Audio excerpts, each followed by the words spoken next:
नमस्कार, मैं हूं गणेश कुमार और आप देख रहे हैं इंडियन ट्राइब्यून न्यूज़। तो आज मैं एक लिंक रोड की आपको ये स्टोरी बताऊंगा जो मालनी से लेके वीडियो ब्लॉक तक निकलता है।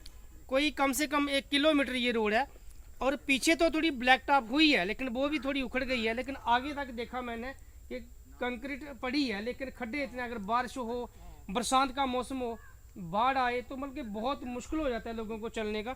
और ऐसे कि ये ही रोड नहीं है कि ऐसे बिलावर की पंचायतों में और भी कई रोड होंगे। लिंक रोड है जिनकी हालत बहुत खस्ता है।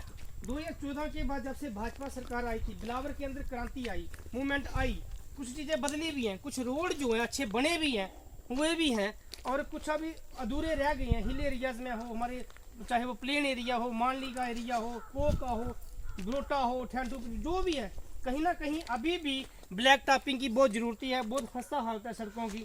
और मैं उम्मीद करूंगा एडमिनिस्ट्रेशन से भी अपील करूंगा और जीते हुए अभी नए विधायक भारतीय जनता पार्टी के पंडित शर्मा जी के आगे ये इस वीडियो के माध्यम से मैं पहुंचाऊंगा ये स्टोरी कि जो चीज़ें कमियां पेशियां रही हैं वो दूर की जाएं ताकि लोगों को राहत मिले। जो कुछ लोग गलत सवाल उठाते हैं कि भाजपा आने के बाद भी काम नहीं हुए, कांग्रेस राज में ऐसे काम होते थे, तो ये जो सुनने की जो चीज़ें मिलती हैं लोगों से कम ये कुछ और आगे दिखाऊंगा। खड्डे हैं, वैसे तो बरसात तो नहीं हो रही है, लेकिन अगर बरसात हो तो कितनी दिक्कत हो जाती है लोगों को। तो लास्ट में बस इतना ही कहूँगा कि देखना चाहिए चुने हुए हमारे प्रतिनिधि, सिर्फ बिलावर के नहीं, बनी बसोली एरिया के एमएलए, पूरे जम्मू कश्मीर की जो अभी उमर अब्दुल्ला की सरकार है, उनके शासनकाल में पहले क्या हालत थी सड़कों की, आज कुछ बदली है, बहुत कुछ बदला है।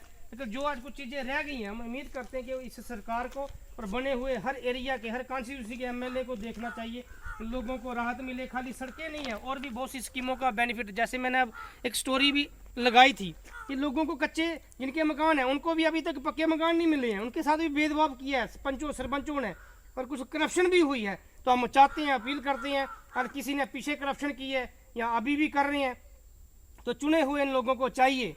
और बिलावर की जनता ये भी चाहती है कि पंचायत लेवल पे जो धांधली हुई है सरपंचों द्वारा, उनकी सीबीआई इंक्वायरी होनी चाहिए, क्योंकि बिलावर की पंचायतों में जितने आज तक मैक्सिमम सरपंच थे, जिसने अच्छे काम किए हैं वो हर कोई जानता है, जिसने गलत किए हैं कुछ कांग्रेस के लोग हैं, कुछ भाजपा के भी हो सकते हैं। इन सब की बिलावर की जनता जो है, मैं जहाँ से सवाल पूछता हूँ तो उनका कहना यही है कि हमें बिलावर की पंचायतों के अंदर जो धांधली हुई है, जो अनदेखी हुई है, उनकी सीबीआई इंक्वायरी होनी चाहिए। क्योंकि सरपंचों का जो स्टैंडर्ड हमने देखा है बिलावर के अंदर, वो एमएलए एमपी से भी कम नहीं है। उनके पास गाड़ियां देखो, घर देखो, मकान देखो, ट्रैक्टर बनाए, को ठेकेदार बन गया, कुछ बन गया, लेकिन गरीब लोगों के लिए आज तक भी उन्होंने काम नहीं किए।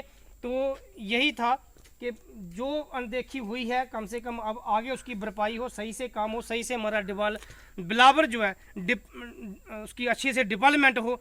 और दूसरा, और भी बहुत सी चीज़ें हैं, गलत चीज़ें हैं, जैसे चोरियों की वारदातें हो रही हैं, आए दिन चोर पकड़ लिए पुलिस ने कि मानली में चोरी हुई थी, आज तक चोर तो पकड़ लिया लेकिन चोरी बरामद की नहीं किया बिलावर के एसएचओ। मैं चेताना चाहता हूं विधायक को भी यहां जीते हुए, प्लीज़ एक्शन लीजिए इन ऐसे अधिकारियों के ऊपर जो लोगों का चोरी का हुआ सामान तक बरामद नहीं कर पा रहे हैं। तो बहुत शर्म की बात है इन लोगों के लिए, इन अधिकारियों के लिए, जिन्होंने कि सरकार की नौकरियां तो ली हैं, वर्दियां तो पहनी हैं, लेकिन किस लिए मिली है इनको समझना चाहिए कि इनकी वर्दी की कीमत क्या है, वैल्यू क्या है, ताकि लोगों के लिए अच्छे काम हो, लोगों को राहत मिले, ताकि आम गरीब लोग जो कई वर्षों से सफ़र कर रहे हैं ये चीज़ें खत्म हो। तो धन्यवाद सबका, जुड़े रहें इंडियन ट्रिब्यून न्यूज़ के साथ। मैं हूँ गणेश कुमार।